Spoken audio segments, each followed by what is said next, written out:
हाँ भाई, इधर ध्यान दो मेरे भाइयों। जब भी हम बोर्ड को स्वैप कर रहे होते हैं तो क्या क्या रीजन होगा जिसकी वजह से मुझे स्वैप करना पड़ेगा बोर्ड को?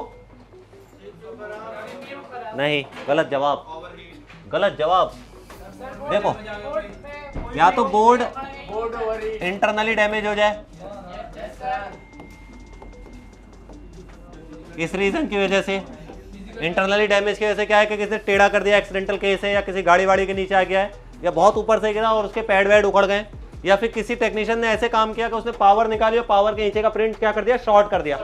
उस सब कंडीशन में आपको इंटरनली डैमेज मिलेगा। वो इसको आप डायग्नोस नहीं कर सकते, इसको डायरेक्ट आपको क्या करना पड़ता है, स्वैप करना पड़ेगा। दूसरा,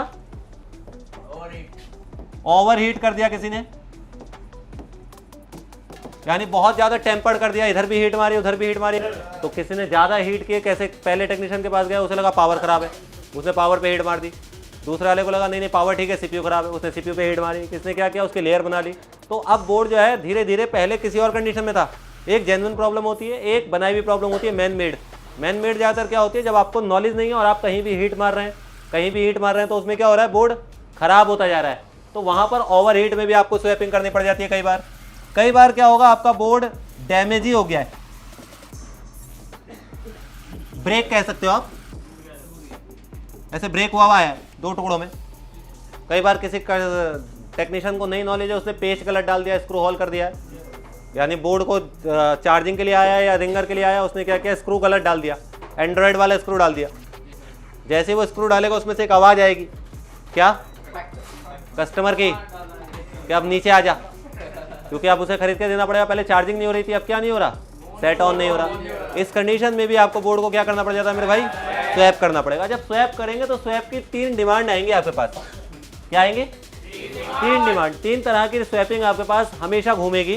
पहली स्वैपिंग आएगी जो सबसे ज़्यादा हॉट है या सबसे ज़्यादा डिमांड में रहेगी, विद डाटा विद सिम। मतलब समझ में आ रहा है इसका? क्या मतलब है, बताना जरा। मतलब उसे क्लाइंट को फोन भी ऑन चाहिए और सिम भी चलती हुई चाहिए। पहली कंडीशन हो गई, ये सबसे ज्यादा डिमांड में रहेगी। ज्यादातर जो कस्टमर जब भी आपके पास आएगा वो यही वाली स्वैपिंग मांगता है। फिर इसके बाद कई बार क्या होता है कि आपकी कोई कंडीशन निकली या कस्टमर को आपने कन्विंस कर लिया, या फिर कुछ उसके ऐसी आईसी खराब निकली जो ऑर्गन में चेंजेबल नहीं है, तो आप उसे दूसरी कंडीशन में लेके जाते, जो इससे थोड़ी सी नीचे आ जाती है, विदाउट डाटा विद सिम। यानी चलो डाटा मत दो, सेट ऑन कर दो और उसमें सिम चला दो। ठीक है, सिम ही लिखा है यहां पर, है नहीं। तीसरी कंडीशन एक और आ सकती है, जैसे आपके पास क्लाइंट लेकर आएगा 6 या 7 में से कोई पुराना मॉडल, और उस मॉडल को कह रहा होगा भाई मुझे इसे ऑन नहीं करवाना है, बट इसमें डाटा पड़ा है बहुत सारा, और वो डाटा मेरे काम का है, मैंने फोन तो खरीद लिया लेकिन डाटा नहीं है मेरे पास अभी। वो तीसरी कंडीशन में कह रहा था कि ओनली डाटा मांगेगा आपसे। क्या डिमांड आएगी? ये कब आएगी? जब आपके पास, उसने नया फोन खरीद लिया लेकिन उसके पास पुराने फोन का डाटा है, वो कह रहा है फोन ऑन मत करो, सिर्फ मुझे सिर्फ डाटा निकाल के दे दो। तो ये 3 तरह की डिमांड आएंगी। चौथी जिशान के पास आ सकती है, कौन सी? कौन सी? कौन सी वाली? एक जिशान के पास कस्टमर आके कह रहा भाई मेरा फोन ऑन मत करो, सिर्फ क्या चला दो, सिम चला दो। इसके जैसा कोई दुकानदार होगा वो, या इसके जैसे कोई टेक्नीशियन होगा, क्योंकि ये कंडीशन कभी मांगेगा नहीं, ये तभी होगी जब ये ओके होगा। ठीक है, तो चौथी डिमांड नहीं आएगी, तीनों में से कोई एक डिमांड आएगी। जब भी आप स्वैपिंग करते हैं तो स्वैपिंग का मतलब क्या समझ रहे हैं, पहले ही बताएं। एक तो सर्विस सेंटर में स्वैपिंग होती है। सर्विस सेंटर में क्या स्वैपिंग होती है, उसका बोर्ड डैमेज है, उसने दूसरा बोर्ड डाल दिया हाउसिंग के साथ, उस कंडीशन को हम स्वैपिंग नहीं कहते, वो तो असेंबलिंग होती है। स्वैपिंग का मतलब ये है कि वही डाटा, वही IMEI नंबर और वही कॉन्टैक्ट के साथ आपको फोन ऑन करना है। तो अब आपको बोर्ड में काम करना है। जब भी स्वैपिंग होगी तो स्वैपिंग में कुछ चीजें याद रखनी है आपने, जैसे कि ये ओल्ड एक बोर्ड है जो आपको स्वैप करना है। इसमें CPU लगा हुआ है, इसमें हार्ड डिस्क लगी हुई है, इसमें EEPROM लगी हुई है, इसमें आपका बेस बैंड CPU लगा हुआ है, इसमें NFC लगी हुई है, और इसमें EEPROM लगी हुई है BB की। ये BB EEPROM है, ये AP EEPROM है, ये NAND है, ये प्रोसेसर है BB CPU, ये मेन प्रोसेसर है यानी AP, और ये आपकी NFC है। याद रखिएगा, जब भी आप स्वैपिंग करते हैं, स्वैपिंग का मतलब ये होता है कि आपका बोर्ड खराब है, ऑर्गन ठीक है। क्या बात हो रही है भाई? बोर्ड खराब होगा तो स्वैपिंग होती है, ऑर्गन ठीक होने चाहिए। अगर किसी का CPU खराब है तो फिर आप उसे स्वैप नहीं कर सकते। उसके बाद अगर किसी का नैंड खराब है तो अब कंडीशनें चेंज होती चली जाएंगी। किसी साइड में डाटा के साथ मिल जाएगा, किसी साइड में डाटा के साथ नहीं मिलेगा। किसी कंडीशन में क्या होगा कि जैसे आपके NFC खराब है, उसका भी सोल्यूशन है। किसी की EEPROM खराब है तो उसका क्या सोल्यूशन नहीं है, तो वो अभी हम डिस्कस करेंगे। लेकिन जब आपसे कोई क्लाइंट कहता है मुझे पहली कंडीशन में जाना है, पहली कंडीशन क्या है? विद डाटा विद सिम, तो आपको 1 2 3 4 5 6 कितनी आईसी हो गई भाई? 6 आईसी उठा के इस ओल्ड बोर्ड से न्यू बोर्ड पे फिक्स करनी है। यानी आपके पास एक नई बॉडी होनी चाहिए। क्या होनी चाहिए? बॉडी। अगर आपके पास दूसरा बोर्ड नहीं है तो आप ये ऑर्गन कहाँ ट्रांसप्लांट करेंगे? स्वैपिंग का मतलब एक तरह से ट्रांसप्लांट कर रहे हैं आप चीजों को। तो ये CPU उठा के इधर लगाएंगे, ये हार्ड डिस्क उठा के इधर लगाएंगे, ये EEPROM उठा के इधर लगाएंगे। ऐसी सारी ऐसी जैसे जैसे आप शिफ्ट करते चले जाएंगे वो कंडीशनें बनती चली जाएंगी। समझ पा रहे हैं मैं क्या बोल रहा हूँ? इसी को हम क्या बोल रहे हैं भाई? स्वैपिंग। क्या रीजन होगा स्वैपिंग करने का, बताना जरा। ऐसी कंडीशन में बोर्ड चला जाए जिसकी आप रिपेयरिंग ना कर पाए, या आपके कई बार ऐसा भी होता है कि समझ में नहीं आ रहा, किसी का सेट चार्जिंग पे बंद हो गया और गर्म हो गया, जल्द गया अंदर से। अब आप उसे डायग्नोस नहीं कर पा रहे, आपको दिख भी रहा है कि खराब है यहाँ से, लेकिन आप उसे रिपेयर नहीं कर सकते ना। अब आप छपकली तो है नहीं कि आपका एक हाथ कट गया तो दूसरा हो गया। अब आपको क्या करना पड़ेगा? स्वैप करना पड़ेगा। बॉडी हो जाती है स्वैप? अभी तक तो नहीं हो रही भाई, आगे जाके हो सकता है फ्यूचर में ह्यूमन क्लोनिंग आ जाए तो आपके ऑर्गन निकाल के किसी और बॉडी में डाल दिए जाएंगे, उसे भी स्वैपिंग कहते हैं। तो यहाँ पर सिर्फ यही हो रहा है कि ये ओल्ड बॉडी है और ये न्यू बॉडी है, बस।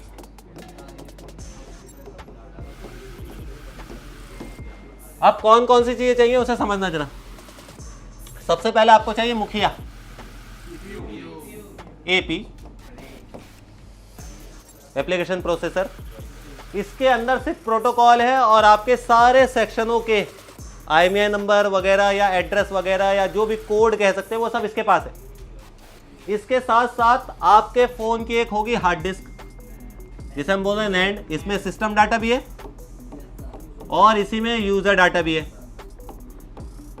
अब ये नैंड जो है इस CPU से कैसे कम्युनिकेट करेगी, इसे कैसे पता चलेगा ये इसी की नैंड है? इसके लिए लगा होता है एक मीडिएटर। क्या लगा होगा भाई? मीडिएटर। इसे बोलते हैं EEPROM। एक तरह से ब्रोकर है, दोनों के टाई अप करवा रहा है। अगर ये चेंज हो गया तो ये दोनों आपस में कम्युनिकेट नहीं करेंगे। तो उसी बोर्ड का तो मुझे क्या चाहिए? उसी बोर्ड की क्या चाहिए? उसी बोर्ड का क्या चाहिए? अभी आपका जहां भी ये तीनों चीजें आप लगा देंगे वहां पर आपका फोन जो है बूट हो जाएगा डायरेक्ट। आपको कोई प्रोग्रामिंग नहीं करनी है, सिर्फ तीनों आईसी उठा के वो दूसरे वाले बोर्ड पे लगानी है। जब आप इन्हें लगाएंगे तो आपका सेट आएगा पासकोड पर। क्लाइंट ने कोई पासकोड डाल रखा होगा। अब इस पासकोड का जो इंफॉर्मेशन है वो इनमें से तीनों में से किसी के पास नहीं है। इसके लिए एक लॉकर लगाया गया है जिसे हम बोल रहे हैं NFC, near field communication, Stockholm भी बोलते हैं इसे, सबसे करीब वाला घर। अब इसमें सारे बायोमेट्रिक है। तो अगर आपने 3 आईसी लगाई और ये आईसी नहीं लगाई या ये आईसी तोड़ दी आपने या टूट गई आपसे, तो उस कंडीशन में आपका डाटा लॉस्ट हो जाएगा। ये आईसी चेंजेबल है, यानी इसमें कंपनी का दिया हुआ कोई डाटा नहीं है। ये सिर्फ जैसे जैसे आप उसमें फोन में डाटा डालते जाते हैं तो इसका बायोमेट्रिक ऐड होता चला जाता है इसमें। तो अगर ये आईसी आपने निकालने में खो दी, तोड़ दी या बिस्कुट समझ के खा गए, उस कंडीशन में आप इसकी दूसरी NFC लगा सकते हैं। क्या कर सकते हैं? बट क्या प्रॉब्लम आएगी फिर? आपको इसे फ्लैश करना पड़ेगा और डाटा लॉस्ट हो जाएगा। क्लाइंट ने क्या कहा था? देखो, फोन की कई बार रिपेयरिंग नहीं होगी, फोन के हो सकता है आपको 5000 रुपए मिल जाए। डाटा जो होता है ना उसकी कोई रिपेयरिंग नहीं है अभी, या कोई MRP भी नहीं है। डिपेंड करता है कि उसकी कितनी नीड है। तो कई बार आपके पास 7 भी आएगा रिपेयरिंग के लिए, लेकिन वो रिपेयर इसलिए नहीं करवा रहा होगा कि उसे फोन चलाना है 7, वो सिर्फ इसलिए ऑन करवा रहा होगा कि उसे क्या चाहिए होगा? डाटा। तो कई बार आपको 7 के ही 5000 रुपए मिल जाएंगे। डिपेंड करता है कि उसको डाटा चाहिए या नहीं चाहिए। तो जब हम सेट को ऑन कर रहे होते हैं तो हमारी फर्स्ट प्रायोरिटी क्या होती है कि क्लाइंट का डाटा निकाल के दे। जब उसका डाटा निकलता है तो वो खुशी से आपको पैसे दे जाएगा। और जब डाटा नहीं निकलेगा ना तो आपसे ना केस बनाने लगेगा, अरे यार इसमें तो कोई फ़ायदा भी नहीं हुआ, फिर मुझे क्या फ़ायदा है, मेरे पास तो दूसरा हैगा, इसमें तो अभी गर्म भी हो रहा है, हीटिंग हो रही है, कुछ अलग अलग कहानियाँ बताने लगेगा आपको। वो नहीं चाह रहा कि उसे वो सेट चाहिए, क्योंकि जिस कंडीशन के उसे वो ऑन करा रहा था वो कंडीशन आपने चेंज कर दी। अब तो इसलिए हम क्या करते हैं, जब भी हम इस आईसी को या इस आईसी को या इसको निकालना है तो बहुत केयरफुली रहते हैं कि आईसी टूटे ना, डैमेज ना हो या खोए ना। अगर खो भी जाती है तो आपके पास एक ऑप्शन है कि आप इसे चेंज कर सकते हैं, लेकिन प्रॉब्लम क्या आएगी, अब यहां तक आपका फोन ऑन हो गया पूरा, मेनू चलने लगा, कैमरा शैमरा सब चल रहा है। क्लाइंट ने क्या बोला, मुझे क्या चलानी है, नेटवर्क यानी सिम, इसी फोन में सिम चलानी है। तो एंड्रॉयड के अकॉर्डिंग अगर आप एप्पल को देखेंगे तो इसमें क्या होता है, एक एपी है, इसके अलावा एक और प्रोसेसर लगाया गया है एप्पल की तरफ से जिसे हम बोलते हैं बीबी, ये इसी का पार्ट है, ऐसा समझ लीजिए। लेकिन ये इसके अंदर नहीं है, ये फिजिकली आपको बाहर देखने को मिल रहा है। तो दो तरह के प्रोसेसर होगा, एक एप्लीकेशन प्रोसेसर और एक बेस बैंड प्रोसेसर। ये प्रोसेसर का पूरा काम जो है सिर्फ वो नेटवर्क से रिलेटेड है, फोन से रिलेटेड कुछ नहीं है। यानी अगर आप इसे बोर्ड से निकाल भी देते हैं या नीचे वाला बोर्ड अगर जोड़ते भी नहीं है सैंडविच में तो सेट ऑन रहेगा, क्या नहीं आएंगे, नेटवर्क नहीं आएंगे। अगर नीचे वाईफाई आई से लेंगे तो वाईफाई नहीं चलेगा। तो इसका काम सिर्फ नेटवर्क सेक्शन के लिए। लेकिन अब सीपीयू को कैसे पता चलेगा ये इसी का सीपीयू है, तो इसका भी एक क्या होगा, कम्युनिकेटर होगा, जिसे हम बोलते हैं क्या, बीबी प्रो। समझ में आया भाई क्या बोल रहा हूं मैं। तो कितनी आईसी हो गई, 1 2 3 4, ये 4 आईसी बताना किसके लिए थी, ये 4 ये डाटा के लिए हो गई, और ये 2 अगर आप ये 6 के 6 लगा देते हो, उसके बाद ऑप्शनल चीजें आ रही हैं, जैसा फेस आईडी आने लगा है, पहले फिंगर आता था, उसके बाद अभी कैमरा आने लगा, कैमरे का मैसेज आता है, उसके बाद अब डिस्प्ले आने लगी, डिस्प्ले का मैसेज आता है, उसके बाद अभी बैटरी आने लगी, बैटरी का मैसेज आता है। लेकिन ये चीज़ें वो हैं जिन्हें आप नहीं भी लगाएंगे तो चीज़ें चलेंगी, लेकिन सिर्फ कस्टमर को पॉपअप देखने को मिलेंगे, यानी मैसेजेस कि यार इसकी डिस्प्ले क्या कर दी गई है, चेंज कर दी गई है, इसका कैमरा क्या कर दिया गया है, चेंज कर दिया गया है, या इसकी बैटरी क्या कर दी गई है, चेंज कर दी गई है। उससे ऐसा नहीं है कि बैटरी चलनी बंद हो जाएगी, कैमरा चलना बंद हो जाएगा, डिस्प्ले चलनी बंद हो जाएगी, चलेगी सब कुछ। लेकिन कस्टमर को ये पता चल जाएगा, या जो भी वो सेल आउट कर रहा होगा उसे पता होगा कि यार इसकी बैटरी पहले से क्या हो चुकी है, चेंज हो चुकी है। तो एप्पल ने ये थोड़ा सा प्लस पॉइंट दिया एज ए यूजर कि आपकी को ये चीज़ बदलता है, क्योंकि एप्पल में क्या थी, मेन यूएसबी यही थी, 3 चीज़ें। ज़्यादातर जब भी ऑन सेट आता था किसी के पास, वो उससे नहीं बनता था, वो उसकी ओरिजिनल बैटरी निकाल लेता था, या ओरिजिनल डिस्प्ले निकाल लेता था, या ओरिजिनल कैमरा निकाल लेता था। तो कंपनी ने क्या किया, उन्हें लिंक कर दिया सीपीयू के साथ। जैसे ही आप उसे बदलेंगे कस्टमर को पॉपअप मिल जाएगा कि इसका फ्यूचर पास्ट में पहले से क्या चेंज हुआ हुआ है, बैटरी, कैमरा या डिस्प्ले जो भी है। तो वो चीज़ें बस ऑप्शनल हैं, उनका इस डाटा से या सिम से कोई मतलब नहीं है। आगे जाके हम सीखेंगे किसी मैसेज को अगर आपको हटाना है, जैसे कैमरे का मैसेज आ रहा है और आपको हटाना है तो कैसे हटा सकते हो, डिस्प्ले का मैसेज आ रहा है तो उसको हटाना है कैसे हटा सकते हो, बैटरी का मैसेज आ रहा है तो उसे कैसे हटा सकते हो। बट इसकी कुछ कंडीशनें होंगी, ऐसा नहीं कि कोई भी बैटरी ला के आप मेरे हाथ में दे दो कि सर इसका कैमरे का वो बैटरी का मैसेज हटाइए। उसके साथ कुछ कंडीशंस हैं, वो कंडीशन जब हम बैटरी का टॉपिक पढ़ेंगे बैटरी में बात करेंगे, डिस्प्ले का पढ़ेंगे तो डिस्प्ले में बात करेंगे। उसे सबको एक साथ खिचड़ी बनाने की ज़रूरत, पहले इसे लिख लो जल्दी से। फिर हम एक बोर्ड स्वैप करेंगे, देखा ये नज़र आ रहा है, सुराख हो गया है, ये किस लिए हुआ है, यहाँ पर उसने गलत स्क्रू डाल दिया, लंबा स्क्रू डाल दिया तो वो नीचे तक आ गया। उस कंडीशन में आपको क्या करना पड़ता है, हालांकि यहाँ पे जंपर लग के भी हो जाता है, लेकिन उससे बोर्ड की थोड़ी सी लाइफ कम रहती है। सही तरीका यह है कि जब आपका पेज होल हो ही गया तो आप स्वैप मार लो उसे। हालांकि यहाँ पर भी कुछ ट्रैक होते हैं, आप इन्हें स्क्रैच करके वो ट्रैक जोड़ भी सकते हो, लेकिन वो कम कई बार कंडीशन में अप्लाई हो भी जाते हैं, कई बार नहीं भी होते, डिपेंड करता है कैसी कंडीशन है। तो अब मुझे चाहिए होगा बॉडी, क्या चाहिए होगी भाई, बॉडी मतलब दूसरा बोर्ड, तभी तो इसके ऑर्गन उस पर लगाऊंगा ना। ये मेरे पास मॉडल है आईफोन XS, कौन सा है, 10X बोल सकते हो आप इसे। हमने इसके लिए बोर्ड ये खरीदा है, इस बोर्ड को बोलते हैं CNC बोर्ड। कौन सा बोर्ड बोलते हैं भाई, CNC बोर्ड में बेनिफिट क्या है कि देखो कई तरह के आपको बॉडियां मिल जाएंगी यूज करने के लिए। एक मिलती है आपको डोनर बोर्ड, जो पहले से टेढ़ा मेढ़ा बोर्ड है, उस पर नेट नहीं लगी हुई, हो सकता है उस पर सीपीयू लगाएं, आपका फ्यूचर में कोई और दिक्कत आ जाए। एक आता है ID बोर्ड, जिसमें पहले से एक मेल ID या क्लाउड लगा हुआ है, लेकिन उसका बोर्ड हम यूज़ कर सकते हैं, तो उसका सीपीयू हटा के अपना सीपीयू, उसका नेट हटा के अपनी नेट उस पर लगा सकते हैं। एक और मार्केट है जो CNC बोर्ड की कहलाती है। इस बोर्ड पर अभी तक कोई भी टेम्पर्ड यूज नहीं किया गया, यानी इस पे SMD का यूज नहीं किया गया है, क्योंकि जब हम SMD से हीट मारते हैं तो अननेसेसरी बोर्ड हार्म तो होता ही है। तो कई बार क्या होता है कि जैसे आपने ID बोर्ड पे मारा या डोनर बोर्ड पे मारा तो उसको उस पर भी एक CPU लगा हुआ है, पहले आपको उसका CPU क्या करना पड़ेगा, हटाना पड़ेगा, तब अपना लगाना पड़ेगा। तो पहले हीट मारी, हटाने में, फिर उसे क्लीन किया, फिर उसे रिवॉल्व करने के बाद अपना लगा रहे हो सकता है इतनी देर में वो क्या हो जाए, ओवर हीट होकर शॉर्ट होने लगे। बट पॉसिबल है, सब चीज़ों में पॉसिबल है, लेकिन मैं रिकमेंड करता हूँ जब आप स्वैप कर रहे हैं तो कस्टमर ठीक ठाक पैसे देता है तो एटलीस्ट उसे एक फ्रेश बोर्ड में डाल के दे, ताकि उसकी लाइफ भी रहे। ऐसा ना हो कि 4 दिन बाद वो कह रहा है चार्जिंग नहीं चल रही, 15 दिन बाद कह रहा है नेटवर्क ब्लिंक मार रहा है। ऐसा क्यों हो रहा है? क्योंकि वो बोर्ड जो है वो ओवर हीट हो गया है, या फिर हो सकता है उसमें पास्ट में कोई दिक्कत हो। आपके पास तो ID पर आया था ना, आपने तो अंदर देखा नहीं कि नेटवर्क आ रहा है या नहीं आ रहा है, वो तो अब अपने फ़ोन डालोगे तब पता चलेगा। ये बोर्ड जो है 100% ओके होते हैं, इसमें 100% सब चीज़ें पहले से चल रही होती है, यानी ये क्लीन बोर्ड होता है जिसे CPU घिस के, ये CPU घिसा गया है, इसका SMD से नहीं निकला हुआ इसका CPU, ये ड्रिल किया हुआ होता है। ड्रिल को ही CNC मशीन बोलते हैं भाई, और उसके बोर्ड को बोलते हैं CNC बोर्ड। समझ रहे हैं मेरी बात को? और कई बार इसमें नैंड लगी भी मिल सकती है, कई बार इसमें नैंड लगी भी नहीं भी मिलती है। मिल जाए तो और अच्छी बात है, हो सकता है आपको ये 1500 रुपये का बोर्ड मिले और आपको 256 GB की नैंड फ्री मिल जाए, जबकि 2800 रुपये की नैंड है वो काम आ जाती है। अब सबसे पहले ना इस बोर्ड को CPU लगाने से पहले आपको ये कंफर्म करना होता है कि ये बोर्ड सही भी है या नहीं। क्या चेक करना होगा भाई? कैसे पता चलेगा सही है या नहीं? DC से लगाएंगे। अगर ये ID बोर्ड होता तो स्क्रीन आ रही होती, सभी को पता ही है, तो उस पर तो स्क्रीन लगा के देख लेता मैं। अगर डोनर होता, डोनर का मतलब है विदाउट नैंड, तो क्या करंट होता बताना जरा? DFU होता।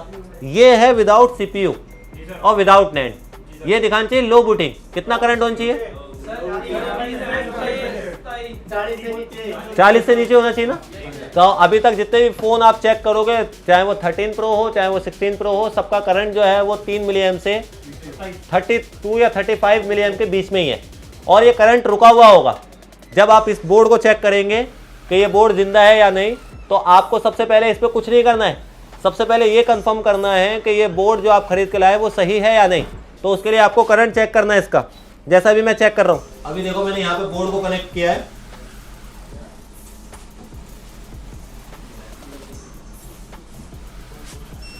ट्रिगर करें।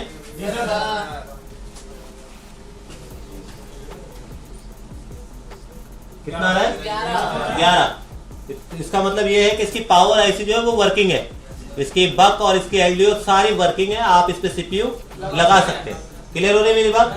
यानी किसी बोर्ड में जब आप बोर्ड को चेक करते हैं, जैसे आप मान लीजिए आप किसी बोर्ड का CPU रिवॉल्व करके लगाना चाह रहे हैं और आपने उसका CPU निकाल दिया, तो अब आपको कैसे पता चलेगा बोर्ड जिंदा है या नहीं? तो उसका करंट जो होना चाहिए वो 40 मिली एम से नीचे होना चाहिए। किसी भी बोर्ड को आप चेक करें तो अगर वो 40 मिली एम से नीचे है, इसका मतलब क्या है? उसकी पावर वर्किंग है, आप उस पर CPU लगा सकते हैं, वर्किंग हो जाएगा।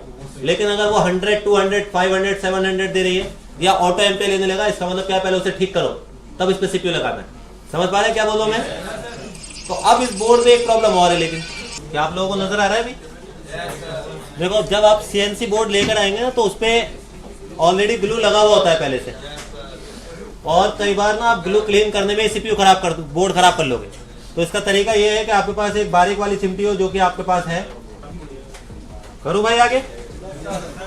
टेम्परेचर रखना है आपने 240, 250 जितने पे आपने ग्लू कट किया है, यानी एयर 0 रखना है।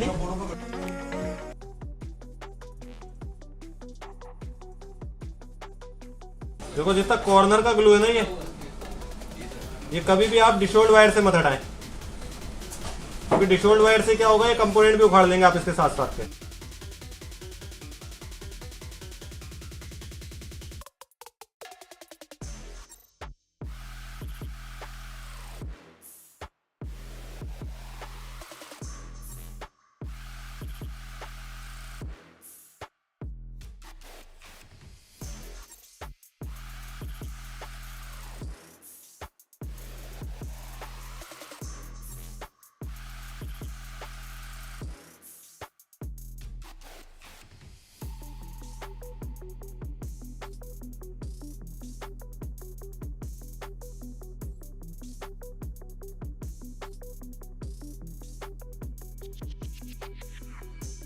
देखो जब आप ये कॉर्नर कॉर्नर का ग्लू हटा दें, अब यहाँ पर एसएमडी यूज नहीं करनी है।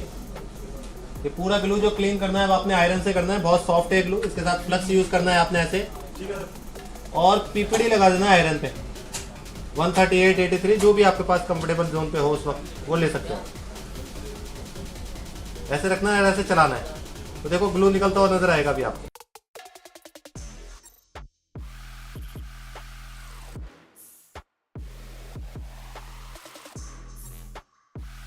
बिना फ्लक्स के नहीं चलाना या बिना पीपीडी लिए नहीं चलाना, वरना तो ये पैड उखड़ जाएंगे आपसे।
ये कॉर्नर देखना, कॉर्नर बिल्कुल तो बिल्कुल कोने कोने की जगह है, ये बिल्कुल क्लीन होनी चाहिए जब आप सीपीयू फिक्स कर रहे हैं। अगर यहाँ पर स्पेस होगा ना, या स्पेस नहीं होगा बल्कि यहाँ पे ग्लू होगा, तो आपका सीपीयू टेढ़ा रह जाएगा हमेशा। सही भी लगाएंगे आप, वो अपने आप टेढ़ा हो जाएगा।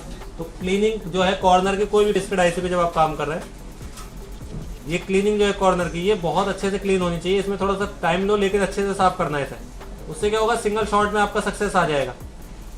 ये दिख रहे हैं ग्लास, ये देखो यहाँ पर इन पे ग्लू है। ये अगर आप ये ग्लू साफ नहीं करेंगे तो आईसी के ऊपर जो सीपीयू जो है हमारा, उसके ऊपर भी ग्लास है और वो इससे कनेक्ट नहीं होने देंगे। तो ये ग्लू बहुत ज़रूरी है साफ करना, जो अभी मैं कर रहा हूँ। थोड़ा सा टेम्परेचर बढ़ाता हूँ मैं, 214 कर रहा है मेरे टेम्परेचर।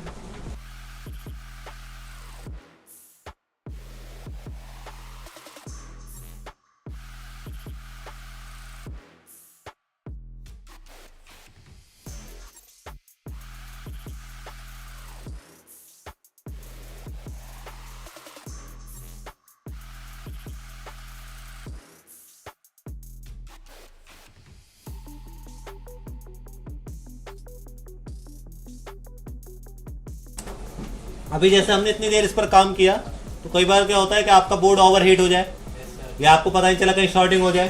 तो जो भी आप काम करो उसके बाद दोबारा से करंट जरूर चेक करना होता है, उससे आपका क्लियर रहेगा कि किस काम के बाद आपका बोर्ड खराब हुआ या खराब नहीं हुआ है। कई बार क्या होगा, दो काम एक साथ कर लोगे, उससे आगे काम में पीछे काम की वजह से खराब हो गया, अब आप आगे वाले काम में लगे हुए हो, आप कंफ्यूज हो गए बोर्ड कहाँ से खराब हुआ, किस वजह से खराब हुआ है।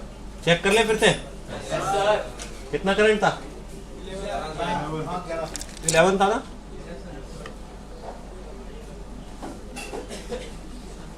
देखो ये हार्ड डिस्क का स्पेस है, यहाँ पर भी आपको ग्लू नजर आ रहा है, तो ये ग्लू भी आपको पहले क्लीन करना होता है, वरना आपकी हार्ड डिस्क नहीं लगेगी।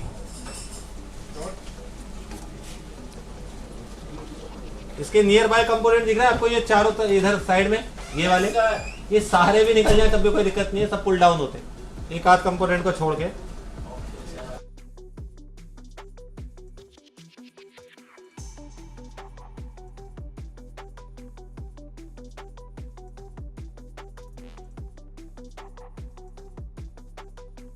सेम प्रोसेस करना है फिर से आपने। क्या ऐसे सॉफ्ट कर लेना है आयरन के साथ। लेकिन ये पैड बड़ा है तो इस पर ज़्यादा ताकत नहीं लगाएं। ज़्यादा पॉजिटिव पैड पे बार बार आयरन लगती है तो पैड निकल जाता है।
चलो भाई, अभी हमारा बोर्ड तैयार है।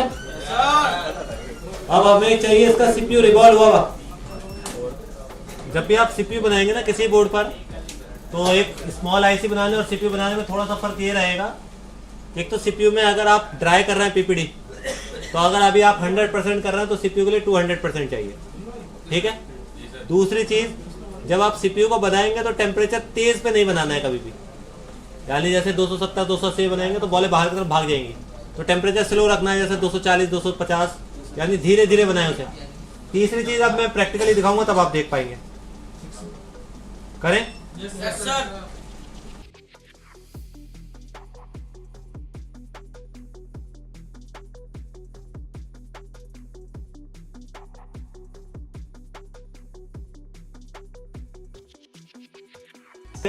जब हम छोटी आईसी बनाते हैं तो बीच में रखते हैं चिमटी।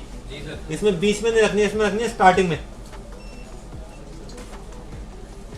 ये हाथ दिख रहा होगा ये वाला आपको, ऐसी लॉन्ग लॉक रखे इसे और यहाँ पर चिमटी रख देनी है आगे। सही, दबानी नहीं है। टेम्परेचर रखना है आपने 250 मैक्स, एयर रखनी है 0। और इस बार हाथ पैर से घुमाना नहीं है, सीधा सीधा चलना है। देखो जैसा ही मैं चलाऊंगा,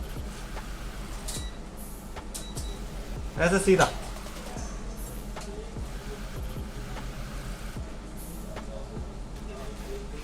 जैसे जैसे बनने लगेगी स्टेंसिल, चिमटी को पीछे करते चलना है।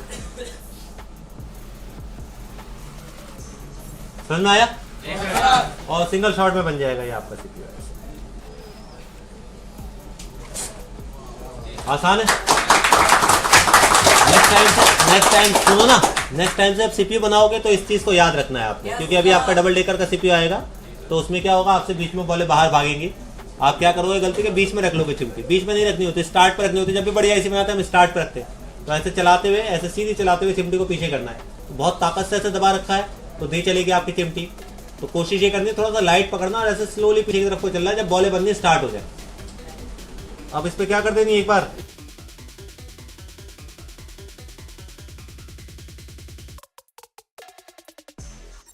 अब हमें तैयार करनी है नैंड आईसी।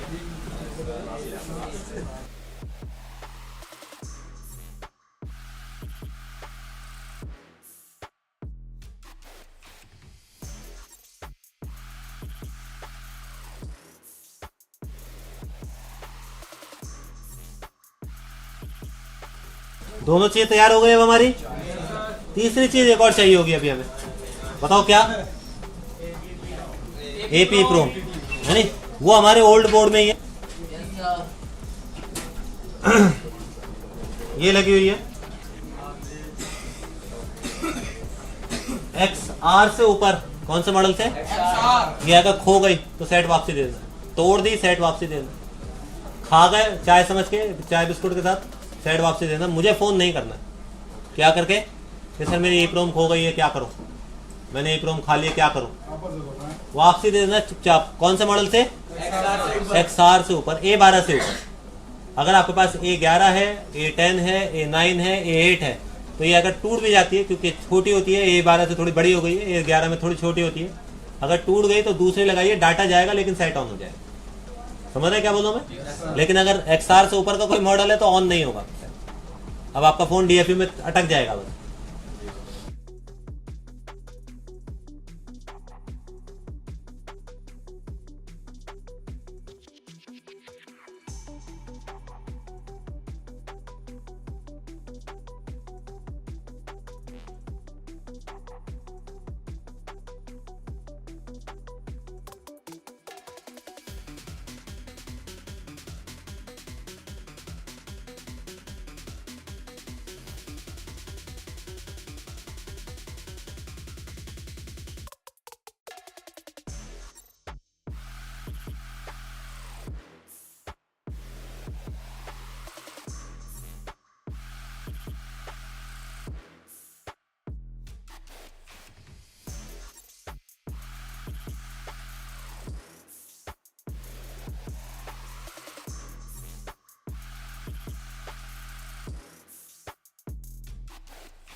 तरीका सीख लो, आईसी की तरह नहीं लगता है CPU। जैसे आप बेसिक आईसी लगा रहे हो वैसे CPU नहीं लगाना है।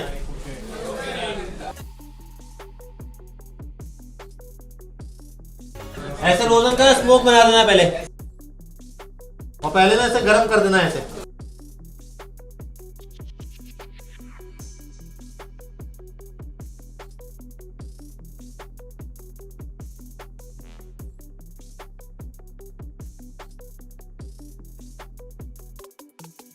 जहां पर ये A12 लिखा है आपके नोजल को वहीं पे रोक के रखना है और स्लोली स्लोली नीचे जाना है जब तक चारों साइड से फ्लक्स ना निकलने लगे। समझ गए मेरी बात? ऐसे हाथ घुमाते लेके जाओगे जलेबी की तरह तो हिल जाएगा ऐसे CPU, उसमें शॉर्ट हो जाता है। एयर 0 रखनी है। देखो ऐसे फॉलो करना है, ऐसे यहां से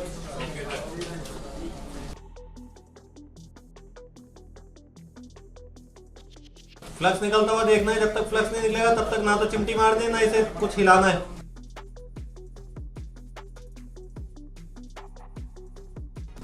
जैसे जैसे फ्लक्स बाहर निकलेगा हाथ को नीचे लेके जाओ और ऐसे हाथ को मूव करा देना है। समझ रहे हैं? अब हल्का सा हिला के देख लो इसे।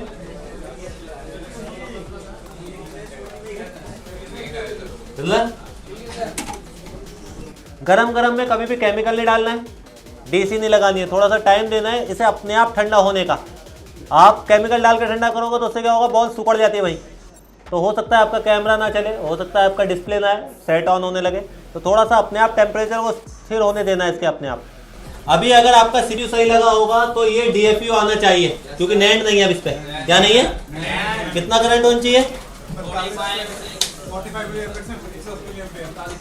अगर वो नहीं आया तो सीपीयू निकाल के दोबारा लगाना पड़ेगा।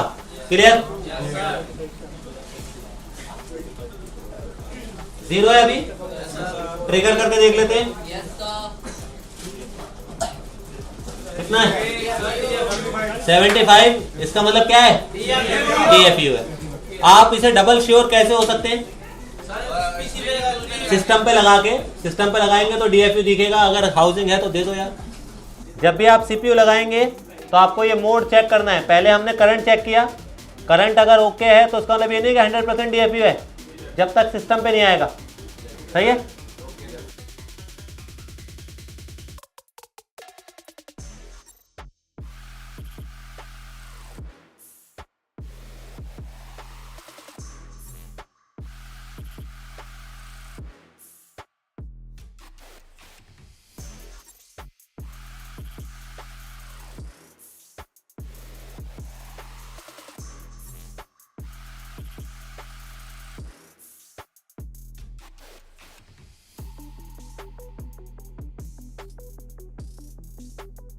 दिखाई दे रहा है भाई? देखो अब सभी को ये आ गया मेनू में।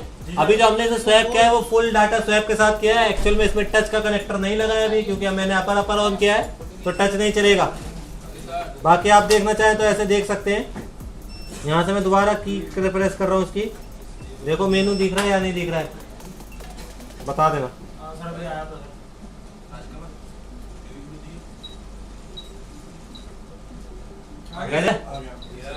ये है फुल स्वैप विद डाटा। समझ में आया इसमें कुछ आपको? क्या जब आप स्वैपिंग करेंगे तो किन किन आईसीयू का ध्यान रखना है, रिवॉल्विंग कैसे करनी है और फिक्सिंग कैसे करनी है, समझ गए? इसी तरह से तुम भी समझ गए होंगे भाई। तुम नहीं, तुम इसी तरह की वीडियो के लिए बने रहे चैनल पर। Thank you.